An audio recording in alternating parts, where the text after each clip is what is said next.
1 Chronicles chapter 12. Now these were the men who came to David at Ziklag while he was still banished from the presence of Saul son of Kish. They were among the mighty men who helped him in battle. They were archers, using both the right and left hands to sling stones and shoot arrows, and they were Saul's kinsmen from Benjamin. Ahiezer their chief, and Joash, who were the sons of Shemaiah the Gibeathite.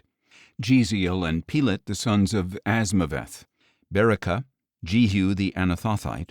Ishmaiah the Gibeonite, a mighty man among the 30 and a leader over the 30. Jeremiah, Jehaziel, Johanan, and Jozabad the Gederathite.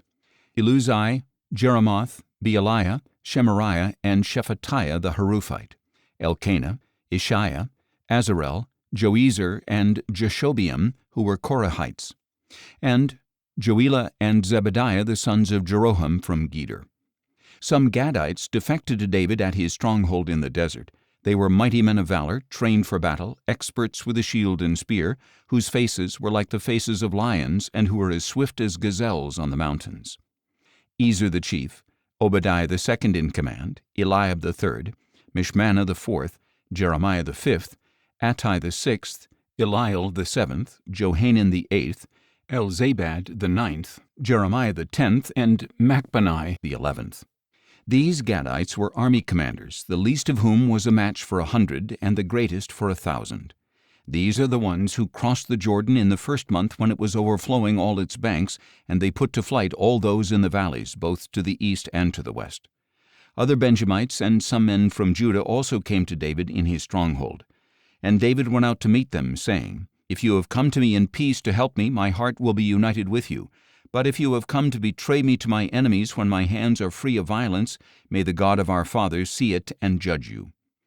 Then the Spirit came upon Amasai, the chief of the 30, and he said, "We are yours, O David. We are with you, O son of Jesse. Peace, peace to you, and peace to your helpers, for your God helps you." So David received them and made them leaders of his troops. Some from Manasseh defected to David when he went with the Philistines to fight against Saul. They did not help the Philistines, because the Philistine rulers consulted and sent David away, saying, "It will cost us our heads if he defects to his master Saul." When David went to Ziklag, these men of Manasseh defected to him: Adnah, Jozabad, Jediael, Michael, Jozabad, Elihu, and Zillethai, chiefs of thousands in Manasseh.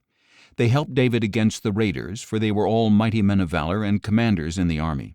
For at that time men came to David day after day to help him, until he had a great army, like the army of God. Now these are the numbers of men armed for battle who came to David at Hebron to turn Saul's kingdom over to him in accordance with the word of the Lord. From Judah, 6,800 armed troops bearing shields and spears. From Simeon, 7,100 mighty men of valor ready for battle.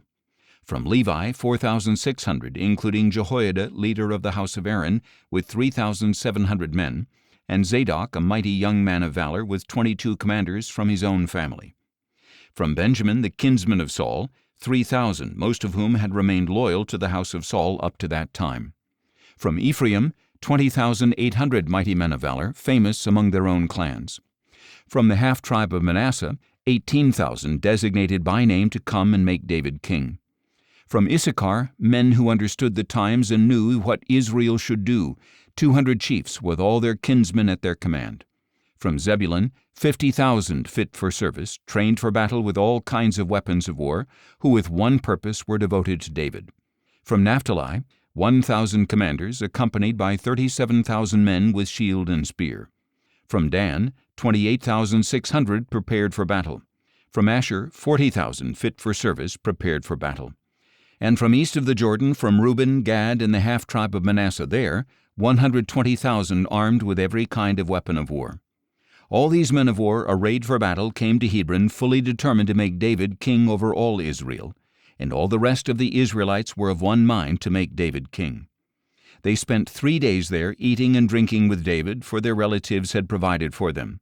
And their neighbors from as far away as Issachar, Zebulun, and Naphtali came bringing food on donkeys, camels, mules, and oxen, abundant supplies of flour, fig cakes and raisin cakes, wine and oil, oxen and sheep.